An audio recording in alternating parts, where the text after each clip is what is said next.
அவலம் எஃபியும் இவர்களுக்கு போதாதா அண்ணா அன்சல்னா அலைக்கல் கிதாப் உனக்கு தான் வேதத்தை தந்திருக்கிறேனப்பா யுத்துலா அலைஹிம் அது உங்களுக்கு ஓதி காட்டப்படுகிறது அந்த வேதத்தினூடாக நீங்கள் எப்படி செயல்பட வேண்டும் எப்படி நடந்து கொள்ள வேண்டும் என்று சொல்லி தரப்படுகிறது வேதம் உனக்கு இருக்கும்போது எதுக்கு இன்னொரு ஆளு அல்லாஹ் கேட்கிறான் வேதம் போதாதா ஏன் வழிகாட்டல் உனக்கு பத்தாதா அல்லாஹ் கேட்கிறானா அதுல எவ்வளவு கண்டனம் இருக்கிறது அப்ப ஒருத்தர் எனக்கு இமாம் வேணும் பெரியார் வேணும் முன்னோர் வேணும்னு சொன்னா ஊர் பழக்க வழக்கம் எனக்கு வேணும்னு சொன்னா அதனுடைய அர்த்தம் என்ன எனக்கு அல்லாஹ் சொன்னது பத்தாதுன்னு அல்லாஹ்வுடைய வழிகாட்டலை குறை காண்கிறார் அல்லாஹ்வுடைய வழிகாட்டல் எனக்கு போதுமானதா இல்ல அல்லாஹ்வுடைய வழிகாட்டல் எனக்கு திருப்தியா இல்ல எனக்கு எங்க இமாம் சொன்னா தான் திருப்தியா இருக்குன்னு சொல்றார் அல்லாஹ்வுடைய வழிகாட்டலை ஒரு முஸ்லிம் குறை கூறிக்கொண்டு இந்த மார்க்கத்தில் இருக்க முடியுமா மறுமையில வெற்றி பெற முடியுமா அஸ்ஸலாமு அலைக்கும் வரஹ்மத்துல்லாஹி வபரகாத்துஹு கண்ணியத்திற்குரிய இல்லாமுள்ள அல்லாஹ்வின் நல்லடியார்களே அல்லாஹ் ரப்புல் ஆலமீன் மனித சமூகத்தை பல்வேறு வகையில படைத்திருக்கிறார் மொழி ரீதியாக இன ரீதியாக பல பிரிவுகளை கொண்டதாக அமைத்திருக்கிறார்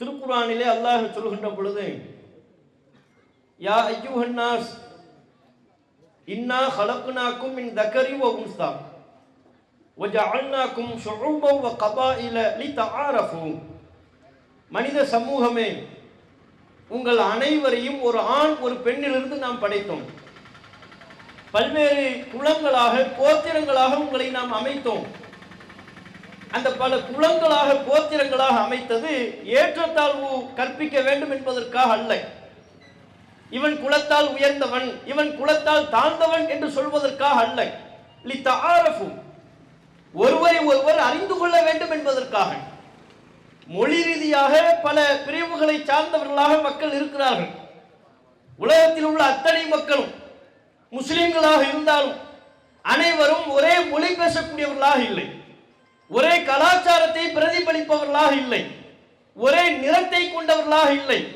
வெவ்வேறு மொழி பேசக்கூடியவர்களாக வெவ்வேறு கலாச்சாரத்தை கொண்டவர்களாக வெவ்வேறு கிளைகள் கோத்திரங்களை கொண்டவர்களாகத்தான் அல்லாஹ் ரப்புல் ஆலமீன் மனித சமூகத்தை அமைத்திருக்கிறார் இதற்கு காரணம் சொல்கின்ற பொழுது இந்த வேறுபாடுகளை அல்லாஹ் ரப்புல் ஆலமீன் அங்கீகரித்து விட்டு இதெல்லாம் உங்களுக்கு மத்தியில உயர்வு தாழ்வு கற்பிப்பதற்கு அல்ல அவன் சிறந்தவன் இவன் தாழ்ந்தவன் என்று சொல்வதற்கு இல்லை ஒருவரை ஒருவர் அறிந்து கொள்ள வேண்டும் இவங்க இந்த குடும்பத்தை சார்ந்தவர்கள் இவர்கள் இந்த நாட்டை சார்ந்தவர்கள் இவங்க இந்த மொழி பேசக்கூடிய மக்கள் அறிந்து கொள்வதற்கு தான் இந்த வேறுபாடு என்று அல்லாஹ் சொல்கிறார் முஸ்லிம்கள் ஒரு விஷயத்தை இந்த நேரத்தில் சிந்திக்க கடமைப்பட்டிருக்கிறார்கள் இத்தகைய வேறுபாடுகளை அல்லாஹ் ரப்புல் ஆலமீன் அங்கீகரித்தாலும் மார்க்க ரீதியாக வேறுபடுவதை அல்லாஹ் ஒருபோதும் அங்கீகரிக்கவில்லை உலகத்தில் உள்ள எந்த முஸ்லிம்களாக இருந்தாலும் மொழி அவர்களுக்கு மத்தியில் வெவ்வேறு மொழி இருக்கலாம்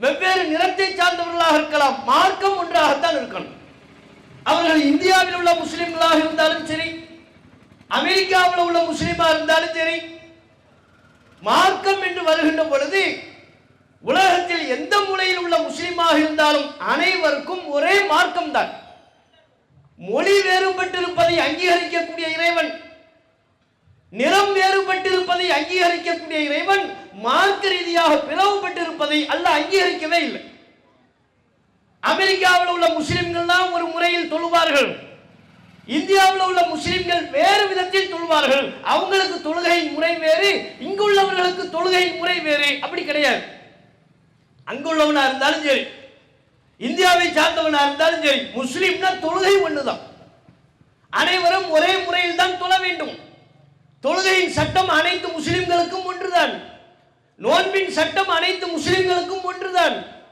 இஸ்லாமிய மார்க்கம் சொல்லக்கூடிய மார்க்க விஷயங்கள் அனைத்தும் எல்லா முஸ்லிம்களுக்கும் ஒன்றாக இருப்பதைத்தான் அல்லாஹ் நமக்கு சட்டமா சொல்லியிருக்கிறான் உங்களுக்கு ஒரு சட்டம் எங்களுக்கு ஒரு சட்டம் முஸ்லிம்கள்ல ஒரு சாராருக்கு ஹலால் அதுவே இன்னொரு சாராருக்கு ஹராம் அது தடை செய்யப்பட்டிருக்கிறது இந்த பேச்சுக்கே இடமில்லை மார்க்கம்னா அது ஒண்ணுதான் ஆனா யதார்த்தத்தில் அப்படி இருக்கிறதா நடைமுறையில் முஸ்லிம்களை எடுத்துக்கொண்டால் உலகளாவிய அளவில் எடுத்துக்கொண்டாலும் தமிழக அளவில் என்று நாம் முஸ்லிம்களை எடுத்துக்கொண்டாலும் மார்க்கத்தால் முஸ்லிம்கள் வேறுபட்டவர்களாக இருக்கிறார்கள் ஒவ்வொரு முஸ்லிம்களும் மார்க்க ரீதியாக தங்களுக்கு மத்தியில் பல்வேறு பிரிவுகளை ஏற்படுத்தி வைத்திருக்கிறார்கள் நாங்க இந்த முறையில் தான் தொழுவோம் எங்களுக்கு இது ஹலாலு எங்களுக்கு இது அனுமதிக்கப்பட்டிருக்கிறது உங்களுக்கு அது ஹராம் அது உங்களுக்கு தடுக்கப்பட்டிருக்கிறது என்று பல்வேறு வகையில மார்க்க ரீதியாக முஸ்லிம்கள் பிரிந்து கிடக்கிறார்கள்.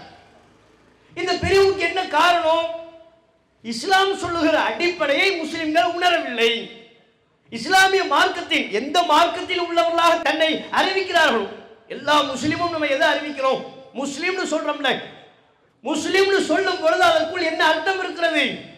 இஸ்லாத்தை நான் ஏற்றுக்கொண்டு விட்டேன், இஸ்லாம் தான் என்னுடைய வாழ்வியல், இஸ்லாம் என்ன சொல்கிறதோ அதற்கு நான் கட்டுப்படுவேன். முஸ்லிம்னாலே என்ன அர்த்தம்? கட்டுப்படுபவன்.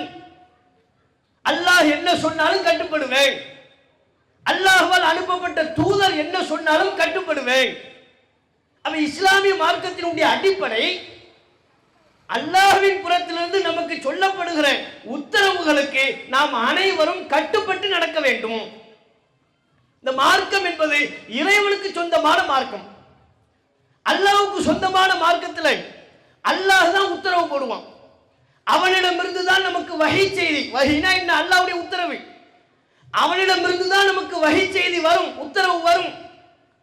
இறைவனால் தேர்வு செய்யப்பட்ட தூதர்கள் அந்த உத்தரவை நமக்கு கற்பித்து தருவார்கள்.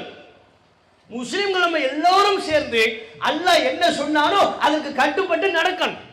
இஸ்லாத்தின் அடிப்படை அதுதான். முஸ்லிம் என்று ஒருவர் தன்னை சொல்லுகின்ற பொழுது நான் அல்லாஹ் என்ன சொன்னாலும் கேட்பேன்னு சொல்லித்தான் தன்னை முஸ்லிம் என்று அறிவிப்பு செய்கிறார். அப்ப இஸ்லாத்தின் அடிப்படை இப்படி இருக்கின்ற பொழுது முஸ்லிம்கள் பிரிந்து கிடக்கிறதுக்கு என்ன காரணம்? இந்த அடிப்படையை விளங்காம, இல்ல பெரியார்கள் சொன்னாலும் நாங்க கேட்போம், முன்னோர்கள் சொன்னாலும் கேட்போம், எங்க ஊர்ல உள்ள இமாம்கள் என்ன சொல்றாங்களோ அதுதான் எங்களுக்கு மார்க்கம். இப்படி முன்னோர்கள், பெரியார்கள், இமாம்கள் என்று அவர்கள் பின்னால் செல்வதின் காரணத்தினால்தான் மார்க்கத்திலே நமக்கு மத்தியில் பல்வேறு பிரிவுகள் ஏற்படுகிறது. ஒருத்தவங்க ஹலால் என்று சொல்ல, இன்னொரு சாரார் அதை ஹராம் என்று சொல்ல, ஒருத்தவங்க கூடும் என்கிறார்கள், இன்னொருத்தர் கூடாது என்கிறார்கள். இதுக்கெல்லாம் என்ன காரணம்? அல்லாஹ் சொன்னா கேட்போம்னு வந்துட்டா நமக்கு மத்தியில் இந்த கருத்து வேறுபாடு இருக்காது, பிரச்சனை இருக்காது, சச்சரவு இருக்காது. ஏன்?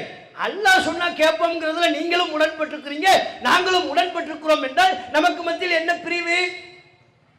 அப்போ பெரியார்கள், முன்னோர்கள் இவங்கெல்லாம் குறுக்க வர்றதுனால மார்க்கத்தின் அத்தாரிட்டிகளாக அவர்களை மனிதர்கள் ஏற்றுக்கொள்வதால் தான் பிரச்சனை வருகிறது. நீங்க இஸ்லாத்தின் அடிப்படை கலிமாவை நீங்க சிந்திச்சு பாருங்க. ஒருவர் இந்த மார்க்கத்தில் இணைவதாக இருந்தால், முஸ்லீம் என்று தன்னை அடையாளப்படுத்திக் கொள்வதாக இருந்தால் அதற்கு பல சடங்கு சம்பிரதாயம்லாம் ஒன்றுமே கிடையாது. எந்த முஸ்லீம் மதகுரு தலைவரும் அவர் இஸ்லாத்தில் ஏற்றுக்கொண்டதை அங்கீகரித்து கடிதம் கொடுக்க வேண்டும் என்கிற அவசியம் இல்லை. கவர்மெண்ட் அவருக்கு அதற்கு ஒப்புதல் கொடுக்கணுங்கிற தேவை இல்லை. அதெல்லாம் உலக நடைமுறைக்கு தான். சரவணனா இருப்பாரு, அதுக்கப்புறம் அப்துல்லாவா மாறுவாரு, அது அவருடைய விருப்பத்தை சார்ந்தது. பெயரை அரசு ஆவணங்களில் மாற்றிக்கொள்ள வேண்டும் என்பதற்கு தான் சட்டப்பூர்வ நடவடிக்கை. அல்லாஹ்ட்ட என்ன அளவுகோல்? களிமா சொல்லிட்டா முடிஞ்சு போச்சு. இஸ்லாத்தினுடைய அடிப்படை கொள்கையை மொழிந்து விட்டால் அவர் முஸ்லிமாக மாறி விடுகிறார். இஸ்லாத்தின் அடிப்படை கொள்கை என்ன? லா இலாஹ இல்லல்லாஹ் முஹம்மது ரசூலுல்லாஹ். வணக்கத்திற்குரியவன் அல்லாஹ் ஒருவன் தான், அல்லாஹ்வை தவிர வணக்கத்திற்குரியவன் யாரும் இல்லை. முஹம்மது அவர்கள் அல்லாஹ்வின் தூதர். இதுதான் இஸ்லாம் சொல்லக்கூடிய கலிமா. அப்ப இந்த கலிமா மிக தெளிவாக அந்த இஸ்லாத்தில் இணையக்கூடிய முஸ்லிமுக்கு சொல்லி விடுகிறது, அல்லாஹ் ஒருத்தன் தான் வணங்கப்படுவதற்கு தகுதியானவன், அல்லாஹ்வை தவிர்த்து வேறு யாரையும் நான் வணங்க மாட்டேன், அல்லாஹ் என்ன சொன்னாலும் கேட்பேன். முஹம்மது நபி அல்லாஹ்வுடைய தூதர், நமக்கு அனுப்பப்பட்ட தூதர் முஹம்மது நபி. இப்படி ஒவ்வொரு காலகட்டத்திலையும் ஒவ்வொரு இறை தூதர் அனுப்பப்பட்டிருந்தாங்க.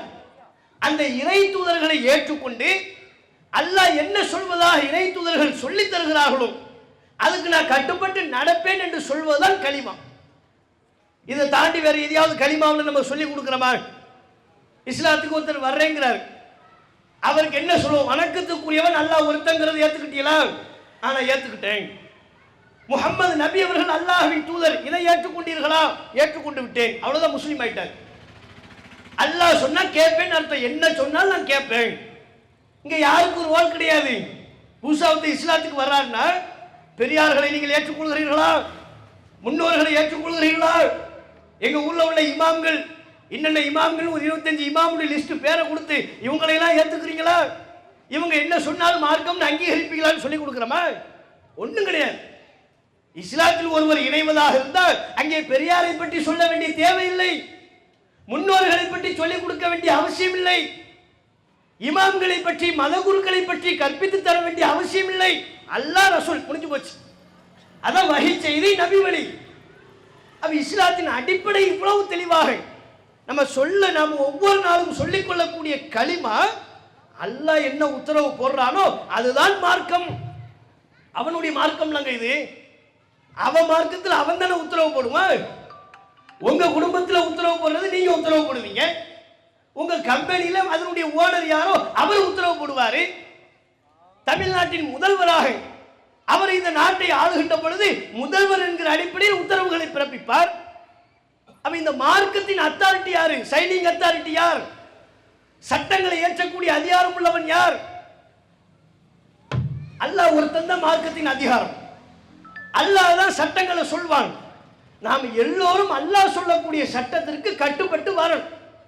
அப்ப இஸ்லாத்தின் இந்த அடிப்படையை முஸ்லிம்கள் தெளிவாக புரிந்து கொள்கின்ற பொழுது வணக்க ரீதியாக, வழிபாடுகள் ரீதியாக, மார்க்க விஷயங்களில் ஏனைய எந்த ஒரு காரியத்திலையும் கருத்து வேறுபாடுகள் இருக்காது.